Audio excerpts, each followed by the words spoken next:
Eu quero falar um pouco sobre o profeta Abacuque. Primeiro versículo do livro. Esse profeta viveu um tempo, ministrou num tempo bem difícil. Israel era um reino dividido, reino do sul e do norte. Deus levanta esse homem e ele começa a profetizar para ajudar.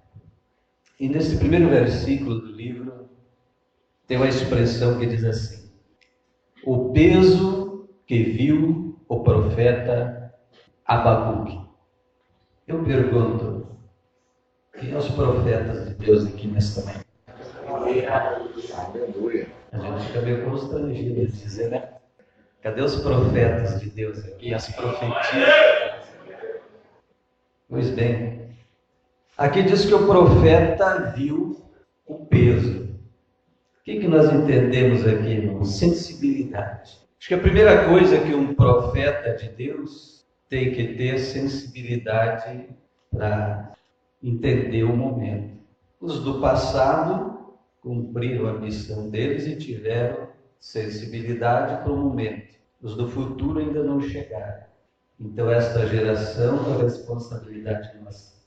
Então é mais ou menos assim que o profeta diz que ele viu o peso. Ele viu o peso da situação. Então ele tinha sensibilidade para ver, ele tinha discernimento da situação do momento. Eu tenho estado um pouco preocupado, eu bem disse antes do nosso pastor, né, que você está preocupado com a geração que está vindo, a geração futura. Até atual, porque eu tenho conversado com algumas pessoas completamente alienadas da situação. Infelizmente, nós temos uma geração superficial nas coisas, que não se aprofunda em nada. Primeiro, por causa da agitação e da correria, que a gente não dá conta, então nós vivemos só de manchetes, não é verdade? A gente não se aprofunda nas coisas. Eu tenho conversado com algumas pessoas que são zero à esquerda, que se diz em termos de Bíblia, e em termos da situação atual da nossa sociedade. Como é que um profeta vai falar alguma coisa se ele não entende nem o quadro do mundo da situação que ele está vivendo? E nós temos gente desinformada de tudo, superficial em tudo. O que não é o caso aqui. Primeiro, que o profeta viu o peso da situação. Ele teve discernimento da coisa. E aí ele começou a questionar. Questionar é importante porque faz a gente refletir, porque faz a gente analisar e leva a gente a tirar conclusões. Pessoas que não têm essa habilidade ficam no superficial das coisas, ou que não se interessam por isso. Nós não podemos estar alheio às coisas que acontecem na sociedade à nossa volta. Um erro da igreja é se trancar dentro das quatro paredes e se isolar, e não ver o que acontece à sua volta. É isso que eu quero a gente aprender aqui com Abacuque. Ele começou a olhar e ele começou a ter um conflito interno. Quando a gente sente um conflito dentro da gente, a gente fica perturbado, não fica? Então a gente precisa discernir a guerra. E o profeta olha para a situação do país, e eu, como disse antes, tenho conversado com pessoas que estão completamente por fora de tudo. E como é que você nota isso? Eu uso bastante redes sociais, eu uso. E o que eu observo? Que qualquer baboseira sem importância toma conta e se propaga, e corre rapidamente. Todo mundo fala, todo mundo comenta, todo mundo... mas poste uma coisa séria, poste uma coisa importante, poste uma mensagem, um conteúdo, alguma coisa que acrescente, que edifique, para ver se alguém se importa. Observe isso. Baboseira toma conta logo. Isso mostra a fraqueza de uma geração doentia e alienada de tudo. O profeta aqui viu o peso, sentiu a situação, teve sensibilidade, teve discernimento, e entrou em conflito e começou a questionar. E aí você diz, questionar a Deus? Porque nós aprendemos que isso é pecado. Pecado é murmurar. Pecado é murmurar contra Deus. Mas querer respostas não é pecado. Querer entender a situação não é pecado. Então questionou a Deus no sentido de alcançar discernimento e resposta. Para isso a gente vai para a oração. Isso não é pecado. A Bíblia diz que Jó queixou-se da situação, mas não pecou. Entende isso? Então o profeta começou uma espécie de diálogo com Deus. E ele disse, Senhor, até quando? A gente vai clamar contra o pecado, a violência, a justiça corrupta, frouxa que se vende, as injustiças sociais. Parece que o profeta estava aqui nos nossos dias, nesses últimos 30 anos. Nós, como crentes, não falamos meramente de política. Esse é meu preferido, esse não, isso aqui não. Nós olhamos pelo lado espiritual, e aí que está o discernimento do profeta. Aonde Satanás está agindo e o que ele está fazendo com a sociedade, com o país. Não é o meu candidato preferido, ou o teu preferido, e nós vamos brigar por causa disso. Não. Por isso Paulo disse, não é contra a carne e sangue, mas as potestades malignas.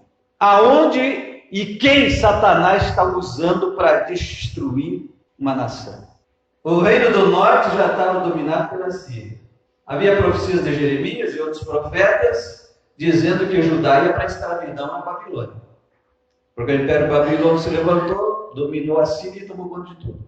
Apesar do reino do norte já estar escravo e dominado, o reino do sul não aprendeu a lição e continua nos mesmos pecados e se afundando igual. E os profetas dizendo, vai levantar um império, vai dominar, Judá vai para a escravidão, mas eles continuaram se afundando no pecado, não deram ouvido para a mensagem. Então é preciso interpretar a situação. Aleluia, está pensando? Hoje tem gente brigando por causa da política, mas não briga por causa da ameaça satânica sobre o país. Eu ouvi até de pastores que disseram assim, esta onda pentecostal, que começou com a Assembleia de Deus no Brasil, já passou.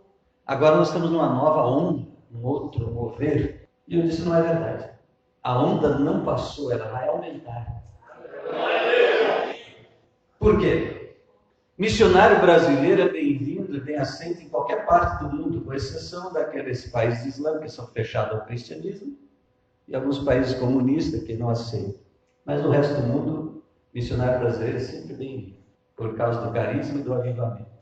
Então Deus tem um projeto missionário com o Brasil para o mundo, que começou há uns 100 anos atrás. E Deus não mudou esse projeto.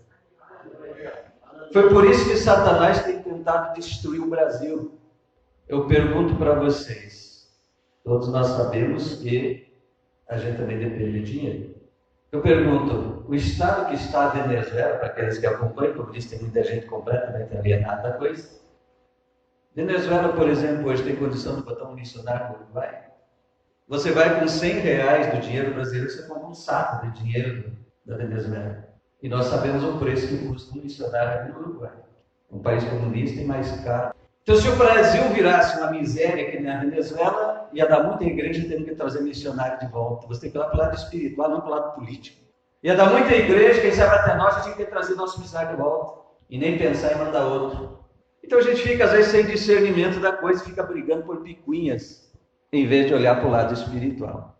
Então o profeta diz, até quando eu vejo estas coisas, um país afundando no pecado, na imoralidade, na injustiça, na violência, e o Senhor Deus parece que não dá uma resposta, e a gente está clamando. Aí entra um conflito ministerial, um conflito pessoal, que muitas vezes para nós parece que o agir de Deus está demorando. E como eu tenho já alguns anos aí de ministério, eu ouvi profetas profetizar sobre a situação que o Brasil está vivendo hoje. Eu ouvi advertência sobre a igreja, mas as heresias continuaram tomando conta, a igreja foi afundando. Então hoje estamos num processo, pela misericórdia de Deus, de restauração da igreja no Brasil e do país, porque Deus não mudou o projeto dele, como alguns têm dito, que a onda acabou. É discernimento que você tem que ter do momento e da situação. Nós temos que ter uma visão maior e parar de ficar olhando só para dentro da gente e chorando, né? Então quando o profeta chora, sente o peso, interpreta essa situação, questiona Deus. E daí lá no capítulo 2, ele diz assim, sobre a minha guarda estarei, e sobre a fortaleza me apresentarei. Tem uma que diz torre da vigia, né? Diz ele, vigiarei para ver o que fala comigo, e para ver o que eu responderei quando eu for arguido, interrogado. Então, eu vou me colocar na minha fortaleza Vou ficar de vigia, de plantão, esperando o Senhor me falar. Aí temos outro problema hoje. Essa sociedade nos moldou de uma maneira tão agitada e apressada, como eu falei antes, que a gente fica só no superficial das coisas, que ninguém para, ninguém espera. Você já viu isso? Brigo na fila do banco, brigo na fila do SUS, aí é pesado mesmo, né? Briga em tudo quanto é lugar, briga no trânsito, é aquela ansiedade, tudo. Ninguém consegue ficar 5 minutos esperando. Micro-ondas. É tudo para já. Mas tem uns métodos de Deus que não mudou. Você tem que ir para a presença dele e tem que ficar. É verdade. Hoje alguns fazem até a história do Daniel, os 21 dias do Daniel. 21 dias de oração do Daniel, os 21 dias de jejum, 21 dias. Daniel não marcou 21 dias. Daniel disse, eu vou orar até o Senhor me dar a resposta. Eu creio que se Deus levasse um ano para responder Daniel, ele ia ficar um ano orando. Ele não marcou o tempo. Ele começou a orar. E a resposta não vinha, ele continuava orando. E a resposta não vinha, ele continuava orando. Ele queria saber a história do seu povo, porque o cativeiro tinha terminado. E ele dizia, agora o que vai acontecer com Israel? O que vai acontecer com as nações? Terminou o tempo da escravidão profetizado por Jeremias, por Abacuque, por outros lá. Terminou, passou os 70 anos na Babilônia. E agora? E a resposta não vinha. Então ele ficou 21 dias orando até que o anjo chegou para ele. Mas se levasse um ano, ele ia ficar um ano orando. E Abacuque diz assim, eu me coloquei na minha fortaleza, na minha torre de vigia, vou ficar em oração ali, até o Senhor me falar. Quanto tempo? Não sei, até ele falar. Só que nós não esperamos. Nós não esperamos. A gente ora 10 minutos e já levanta a cabeça, já vai para o WhatsApp, já vai para cá, já tem que correr, tem que fazer isso, fazer aquilo. O que é isso, pastor? Meia hora de oração, das 8h30 às 9h, até mais? Vou ficar meia hora de joelho aqui para quê? Vou chegar lá falando 5 para as 9, que daí já levanta para cantar, é melhor que orar. Então assim, a gente não espera, a gente não tem paciência. Mas o profeta diz, eu vou ficar na torre, até o Senhor me falar e eu também responder. Por quê? Porque ele estava questionando e ele tinha, Deus vai falar. Eu vou ter um diálogo com Deus. Entendeu? Esse é o profeta de Deus. E aí veio a resposta de Deus. Amém? No verso 2, do capítulo 2. E o Senhor disse assim, escreve a visão. Aleluia. E torna ela bem legível. Para ter aquele que passar correndo possa ler. Aqui uma coisa começa a pesar. Você, profeta de Deus, quantos profetas? Você tem que ter uma visão de Deus. Você tem que ter uma mensagem clara para a tua geração. O que o Senhor disse? Essa visão que eu estou te dando, você escreve numas tábuas aí, foi o inventor do outdoor, né?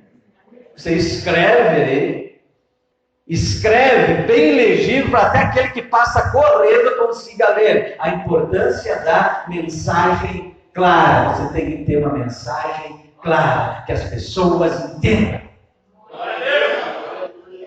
Nós não estamos para falar bonito. Nós estamos para falar uma mensagem que o povo entenda. Você tem que passar a visão. Viu aquele camarada do Rio que fez o maior sucesso com essa expressão? Eu falei a expressão, não lembrei dele. Pegou a visão? Quem é que viu? Agora sim, quem é que viu? Levanta a mão, quero ver. Só 2? Então está confirmando o que eu estou dizendo aqui. Um camarada do Rio que era vendedorzinho de coisinha por lá na praia. Não é ninguém. Água mineral. Aí ele fez um vídeo ensinando a vender água mineral. Ele deve ter uma aulazinha, elas pegam a água mineral, vai lá, vende, bota lá, compra não sei quanto, vai lá e vende, não sei o quê, e daí meu filho disse, essa pessoa pegou a visão. Aí os empresários se interessaram, por até o cara do Google, acho que foi para escrever no livro, estava fazendo propaganda de grandes empresas na televisão. E pegou o negócio, pegou a visão. Essa coisa de YouTube hoje, do dia para a noite, o cara virou celebridade. Em 3 meses ele saiu lá de vendedor da mulher para fazer comercial na televisão. Então isso que eu estou dizendo aqui, que o Senhor disse para o profeta, olha, escreve a visão bem clara. E hoje a gente tem pregador, tem coisas legais, né? Até ouvir informações bonitas, aprofundar em história e coisas extra-bíblicas, tem muita coisa bonita e tudo no curso de teologia é importante, ajuda. Mas que não interessa para a igreja, muitas vezes. O povo precisa de uma visão de Deus, de uma mensagem de Deus, entender o momento, entender a situação, não desanimar diante do caos que está, entender por que está assim, entender qual é a porta de saída para a coisa. Então o Senhor disse, escreve a visão. E outra coisa o Senhor disse, ela tem um tempo determinado, não vai acontecer agora. Mas a mensagem ou a visão vai ficar falando até o dia.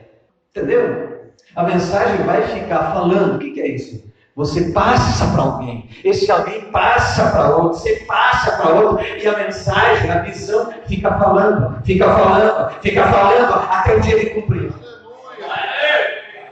Então ouça o que profetas de Deus estão dizendo. Agora entenda quem é profeta de Deus também. Hoje nós temos que selecionar. Eu estava o Acabe, para ir guerrear para a Síria, lá e tínhamos 400 profetas lá dizendo vitória, vitória. Aí vem um e diz, o rei não vai voltar dessa batalha. Prenda o camarada aí. Então tu tem que entender quem é o profeta de Deus. Mas aquilo que o profeta de Deus está falando, passa adiante, seja profeta também. Leva, então a visão tem um tempo determinado, e ela vai ficar falando até o dia de cumprir. Então ela tem que ter uma mensagem para o seu tempo. A pior coisa para este mundo é um profeta sem mensagem. A pior coisa para a geração é um profeta sem visão. Tem gente que tem chamado ainda que hoje eu já desisti. Então você precisa corrigir a visão. O profeta diz, eu vou para o meu lugar forte, para a minha torre. Onde é que está o teu lugar forte? Diz, eu vou ficar ali na oração até o Senhor me falar. Porque ele precisava de uma mensagem para a geração dele. Ele precisava interpretar. Aí o Senhor diz, eu vou levantar um povo aí, as nações de volta, os caldeus, e vou trazer juízo sobre Judá. Aí o homem ficou lutando. Mas como, Senhor? Uma nação ímpia, pecadora. Então esses conflitos muitas vezes também estão diante de nós, porque a gente não entende o agir de Deus. E que a importância está na presença dele e entender. Pela revelação dele, não nossa, pela revelação do Espírito. Porque o profeta começou a ficar num conflito. Ele estava vendo a situação de pecado, da nação afundando em todas aquelas quatro que eu já falei antes. E ele está orando, intercedendo, querendo entender a situação e questionando. E quando Deus diz, eu vou levantar os caldeus, vou levantar as nações inimigas em volta, e vou julgar Judá. Ele diz, mas a gente é pior que nós. Mas Deus fez. Só que Deus disse, mas depois. E aí tem outros profetas que no meio. Eu vou julgar esse povo, porque não teve piedade do meu povo. E não teve misericórdia. Difícil de entender esse negócio. Deus usa uma nação ímpia para destruir Judá, e depois eu vou julgar essa uma nação do povo, porque não teve misericórdia do meu povo. É difícil de entender isso. Mas aí o homem vai tendo essa visão de Deus e vai falando. E é necessário a gente entender o momento. Aí o Senhor vem e diz uma das expressões que é destaque nesse livro, desse profeta, que é o 2:14, que ele diz, a terra se encherá do conhecimento e da glória do Senhor. Aleluia. A terra se encherá da glória e do conhecimento. Claro que não era para o dia dele, mas era um consolo e era um conforto para a vida dele. O Senhor disse para ele, o justo pela sua fé viverá. Então, no momento complicado e difícil, tem uma coisa só que vai te segurar. Tua fé. E eu digo assim, aquela fé inteligente, baseada na palavra, baseada no que Deus já fez. Então olhe para o que Deus já fez na sua vida, para o que Deus já fez na igreja, para o que Deus já fez na história do Evangelho. Olhe para tudo que Deus já fez e alicerce a sua fé na verdade da palavra. A coisa está difícil, a coisa está complicada, mas a sua fé é inteligente, ela é baseada em fatos. Registrado na Bíblia, na palavra de Deus e na história do Evangelho. Entende isso? Então o Senhor diz, meu servo, o justo pela sua fé viverá. Está complicada, está difícil, o país está no caos, mas o justo pela sua fé vai passar a situação. E vai chegar o dia em que esse lugar vai se encher da glória e do conhecimento de Deus. Aleluia! E esse dia chegou. Jesus nasceu em Jerusalém e mandou no dia de Pentecostes o Espírito sobre os primeiros crentes em Jerusalém. E a terra começou a se encher da glória e do conhecimento do Senhor. Já completou isso plenamente? Ainda não. E é por isso que eu estou dizendo, o que Deus começou no Brasil não vai parar, vai ampliar, porque essa palavra tem que cumprir no Brasil e no planeta, vai se encher da glória e do conhecimento. Pode ser no dia que Jesus vier, mas que essa terra vai se encher, vai. E o reino dele vai ser estabelecido na terra por 1000 anos, como está profetizado, vai cumprir. Como ele foi fiel para cumprir tudo sobre o nascimento de Jesus, como Isaías profetizou mais de 700 anos antes, sobre o nascimento, vida e morte de Jesus Cristo, e cumpriu fielmente, então ele vai cumprir o que ainda falta. A terra vai se encher da glória e do conhecimento. Se esse é o alvo, nós temos que trabalhar com essa visão. Amém? Está entendendo a visão? Vou pegar o refrão aqui, ele pegou a visão. Mas hoje, às vezes, a gente está trabalhando, né, só olhando para baixo, assim, né? Chorando por aquele probleminha que está aqui. Como alguns dizem assim, olhando para o próprio umbigo. E não olha em volta. E não olha para longe. Se nós temos uma promessa tão grande, nós temos que trabalhar com uma visão dessa promessa. A igreja não pode ficar no estado que está. Tem que crescer. Tem que avivar, tem que despertar, tem que evangelizar, tem que transmitir a mensagem. Aquilo que estava falando, dando qual é a tua mensagem, como profeta de Deus? Qual é a nossa mensagem como igreja para esta sociedade? Estamos que nem eles, lamentando, queixando, chorando e dizendo que não tem jeito, que não tem solução, que o país está afundando, que não vai ter jeito, que não sei o quê. Tem que fuzilar, tem que matar, tem que isso, tem que aquilo. O que nós estamos falando? Qual é a nossa mensagem? Aí, o profeta vai falando, e ele encerra o livro dele com um dos cânticos mais lindos, que você sabe decorar, sabe? Não abra a Bíblia. Não abra a Bíblia. Agora eu quero saber quem é que sabe. 3, 17, 18 e 19. Quem é que sabe aí?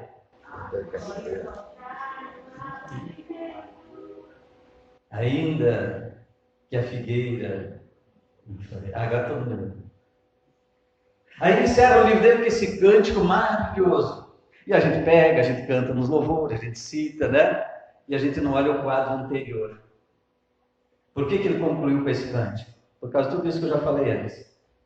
Ele viu o peso, ele sentiu a responsabilidade, ele questionou, ele foi para a oração, ele foi para a vigília esperando, ele teve um diálogo com Deus, Deus fortaleceu ele, mostrou que não era naquele tempo ainda para as bênçãos, mas ia passar aquele período difícil, e Deus falou tudo isso que eu já falei. Aí ele encerra dizendo, ainda que a figueira fale, que a manada seja arrebatada, que não haja mais gado no curral, ele quer tudo, figueira, toda a plantação da lavoura, ele fale tudo, ó. Dizer, eu ainda me alegrarei no Deus da minha salvação. Por quê? Porque ele é fiel, ele vai cumprir a visão, ele vai realizar a visão, ele vai cumprir a profecia, ele vai realizar. Ainda que eu não veja, mas ele vai fazer. Ainda que eu seja o período das lágrimas, e os netos, bisnetos vão colher os frutos, mas eu vou me alegrar hoje. Porque ele está no controle. Está difícil, mas ele está no controle. Está complicado, mas ele tem o domínio. Está difícil, mas ele é o Senhor. E para cada geração ele tem um profeta. Se nós somos nos momentos das lágrimas, vamos fazer que nem Abacuque. Vamos para a torre da oração, da vigia, vamos derramar as lágrimas, mas é a nossa missão. Eu já ouvi uns aí que dizem, você quer ficar, se fica. Eu estou na benção.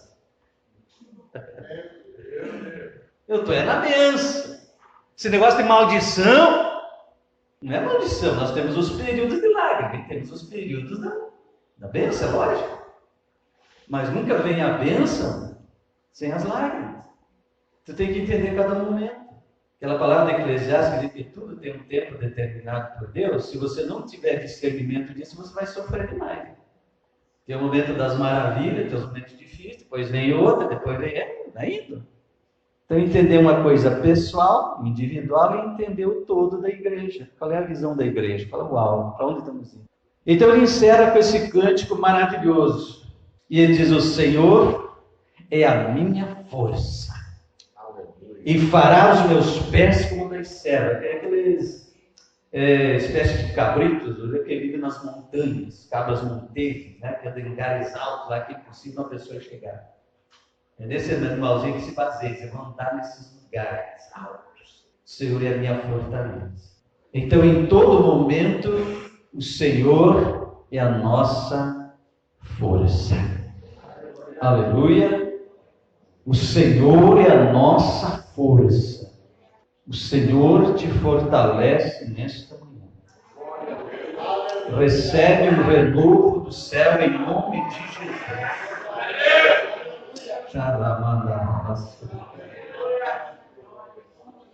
Já encerrando, Neemias disse para o povo daquela época que voltava da escravidão e estavam reconstruindo Jerusalém, reconstruindo o templo, e os mais velhos, antigos, que viveram e conheceram a glória do templo de Salomão e que foi destruído por ocasião da escravidão, e agora Zorobabel e Josué estavam construindo aquele novo templo, simples, pequeno.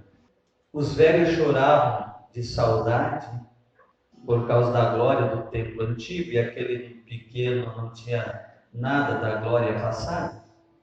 A geração nova, que não conheceu o templo antigo, se alegrava com o templo novo, mais simples. Então, uns choravam de tristeza e outros choravam de alegria. E era aquela confusão. Aí o servo de Deus diz assim: vamos parar com esse negócio aí. Hoje é dia de festa. Vamos comer, beber e festejar. Louvar a Deus.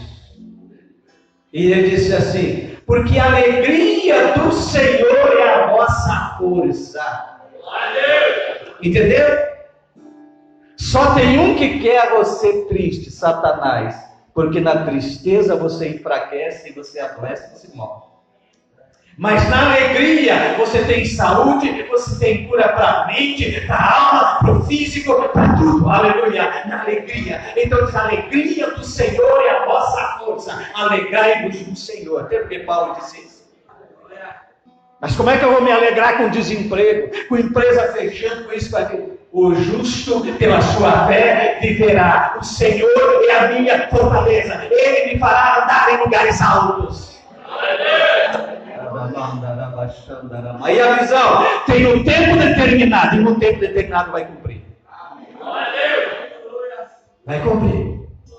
Deus não esquece do que Ele fala. Mas eu tenho uma promessa e está demorando. Quem tem problema com o tempo é nós, Deus não. Se precisar ir lá e arrancar da sepultura, ele vai lá, arranca, mas faz cumprir o que Ele prometeu. Entenderam? Renove nesta manhã tua força e tua visão em nome de Jesus. Amém?